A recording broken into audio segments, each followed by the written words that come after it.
लेकिन मुझे इस बात की खुशी है कि मैं 10 करोड़ निवेशक की लड़ाई लड़ रहा हूं। मुझे अगर खाना नहीं मिलेगा तो कोई दिक्कत नहीं, मैं मरूंगा नहीं, मैं पानी पीकर जिंदा रह सकता हूं। ऐसा नहीं है। और मैंने एफआईआर कराई है, मैंने खुद की स्वयं की एफआईआर कराई है, मुझे कोई शौक थोड़ी था। आज अगर ये लोग कह रहे हैं तो जिन लोगों ने गणेश जी सामने बैठे हैं, गणेश जी फ्रेंचाइजी चलाई है, जो क्यू शॉप में लोगों को कन्वर्ट किया, उसका रियल एस्टेट का कुछ पेमेंट हुआ तो उन्होंने 10-10% लेकर के रिकवरी कमीशन से की। और क्यू शॉप जिन लोगों ने किया उसका कमीशन ब्रांच में पड़ा हुआ है, किसी का 10 लाख, किसी का 15 लाख, किसी का 20 लाख, आज भी उसको नहीं मिला है। और इन्होंने पूरा काम गेम खेल लिया। और पॉइंट की बात तो सर कहीं हो ही नहीं रही है, क्यू शॉप की कहीं बात हो ही नहीं रही है। आज सारा कॉमर्शियल की कहीं बात कोई हो ही नहीं रही है। डेथ मेच्योरिटी सर, मैंने आपके सामने उस दिन एक प्रमाण दिया था, मेरे पास प्रमाण आए हैं, मैं सुप्रीम कोर्ट में वो ले जा रहा हूं कि वो पार्टी 2008 में रियल एस्टेट में किया और 2011 में पार्टी वो एक्सपायर हो गई और 2012 में उसका क्यू शॉप बना दिया। पार्टी जीवित नहीं है, मरेगी, पार्टी का क्यू शॉप बना दिया। बताइए सर, इससे बड़ा, सबसे बड़ा घोटाला क्या हुआ? जो संसार में व्यक्ति नहीं है उसके फर्जी साइन करके आपने बना दिया। ये किसकी गलती है? जमाकर्ता की या प्रबंधन की या भारत सरकार की या मोदी सरकार की? तब तो मोदी सरकार नहीं थी, मोदी सरकार 2014 में आई थी। तब कौन सी सरकार थी? तब कौन से प्रबंधन के लोग थे? अमेरिका के थे कि पाकिस्तान के थे? कि आज हिंदुस्तान के बैठे हुए हमें मंच पर आकर के बात करते हैं कि साहब हमारे यहाँ तो 15 दिन वेटिंग चलता है आईडी अकाउंट खुलाने के लिए। इस प्रकार की बात करते हैं। देश के निवेशकों को गुमराह करने का सर षड्यंत्र रचा जा रहा है। आज पीआई से रोका जा रहा है, अमिलाल जी से हमने अभी रिक्वेस्ट किया है कि अगर वो हैं तो ज्वाइन कर लें, अगर वो लाइव देख रहे हैं तो वो ज्वाइन करें, हमने ये कहा है। हमारे साथ न्यूटन जी भी जुड़े हैं। नमस्कार न्यूटन जी, कैसे हैं? अनम्यूट करें अपने आप को। सर हम जो मंच पे आपकी बात रखते हैं विद एविडेंस के साथ सर बात रखते हैं, हम बिगर एविडेंस के साथ सर बात नहीं रखते हैं। और हमारे पास प्रमाण है। आज हमारे गणेश जी लाल जी बैठे आपके मंच पर, रियल एस्टेट का आधा पार्ट उनका रियल एस्टेट का है और उसी पार्ट में उन्होंने सारा क्रेडिट कंपनी ने पैसा लिया है। ये साक्ष्य प्रमाण है। ऐसे प्रमाण हमारे पास 100 से ज्यादा आ चुके हैं जो कन्वर्ट किया गया है। जो आपके मंच पर आकर के कहते हैं कि कन्वर्ट तो किया ही नहीं गया है, कन्वर्ट तो हुआ ही नहीं है। तो आज हमारे कई साथियों के पास प्रमाण है, ऐसी बात नहीं। यही तो हम रिक्वेस्ट करते आ रहे हैं ना कि अगर कोई गलत बोल रहा है तो उसको आप साक्ष्य के साथ में आप उसको काउंटर कीजिए। जी बिल्कुल, हमारे पास प्रमाण है सर। हाँ, हमारे गणेश जी लाल जी के प्रमाण है, हमारे पास प्रमाण है। आप उसको काउंटर कीजिए। हमारा ओपन मंच है, यहाँ कोई भी आएगा तो हम ऐसा नहीं कह सकते कि हम इस ग्रुप को ले सकते हैं, दूसरे की आवाज नहीं सुनेंगे। हम सुनते सारे की हैं, लेकिन उसको काउंटर कीजिए आप तरीके से, ऐसी कोई बात जी जी। देखिए कल पाठक जी ने कहा था, कहना चाह रहे हैं कल पाठक जी, एक मिनट, कल पाठक जी ने कहा था, कहना चाह रहे हैं। हाँ बोलिए एक मिनट ओनली। कल पाठक जी ने कहा था कि ऐसे 25 एविडेंस हमको दें जो सीआरसी से 50,000 तक के भुगतान हुए हैं। क्या आपके पास मेल आया? क्या आपके पास कुछ आया? कोई आपके पास प्रमाण आया अभी तक? मैं अभी तक आपके पास पहले प्रमाण भेजता हूं, तब मंच पर सर बात करता हूं। मैंने आपको पास प्रमाण 18 लाख का भेजा ड्राफ्ट का। मैंने प्रमाण आपको 40 लाख तक के भेजे आपके पास पीडीएफ के माध्यम से। तो हम प्रमाण आपको पहले देते हैं आपके मंच को, तब हम आपके मंच पर बोलते हैं।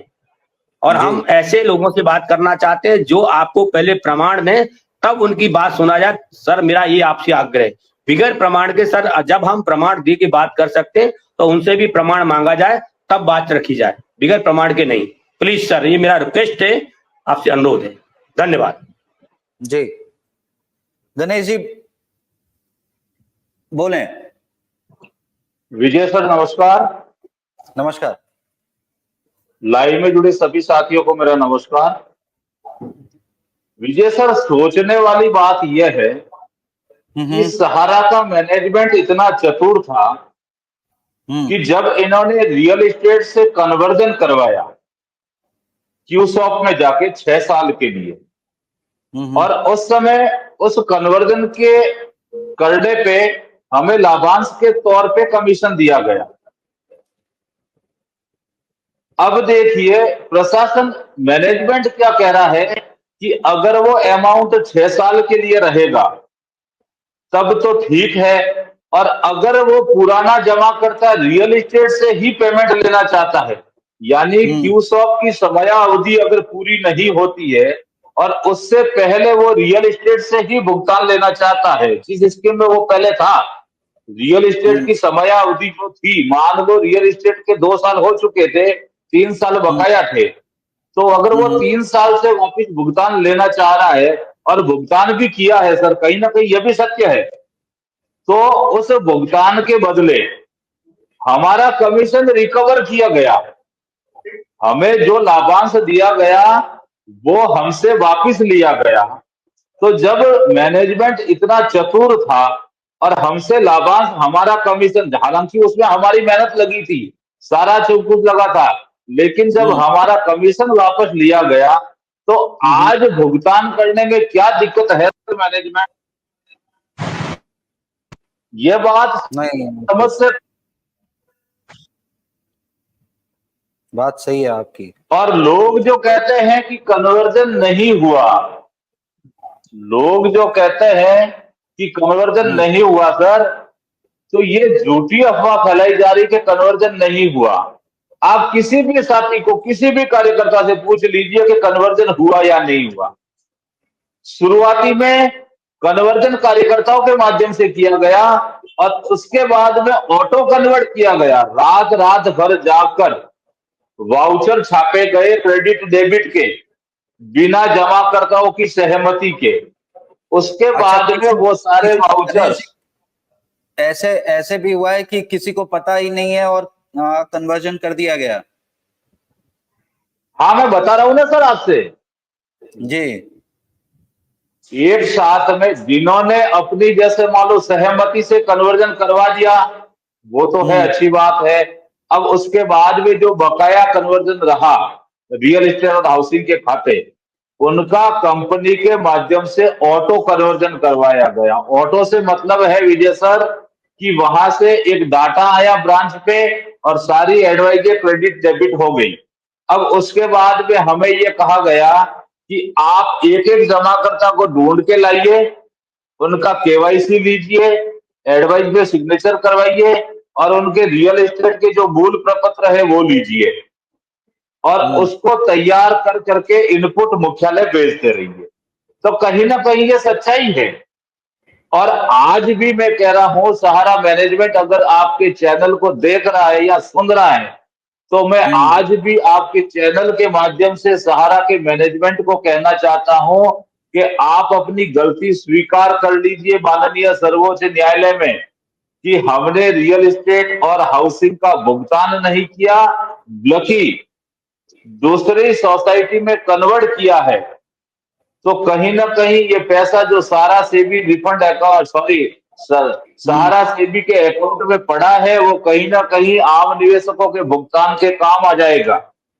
नहीं तो होगा ये गवर्नमेंट ब्लैक मनी समझ के, सुप्रीम कोर्ट ब्लैक मनी समझ के, क्योंकि रियल एस्टेट और हाउसिंग के तो कोई निवेश करता है नहीं, बहुत कम, रियल में 1% के लगभग बचे होंगे जिनके पास, जिन्होंने कन्वर्जन नहीं करवाया और ना उन्होंने सेबी को प्रपत्र भेजे भुगतान के लिए, उनके पास पड़ा होगा। तो ऐसी दशा में गणेश जी, जी सर, मनोज जी लिख रहे हैं कि जबरन कन्वर्जन करवाया गया था।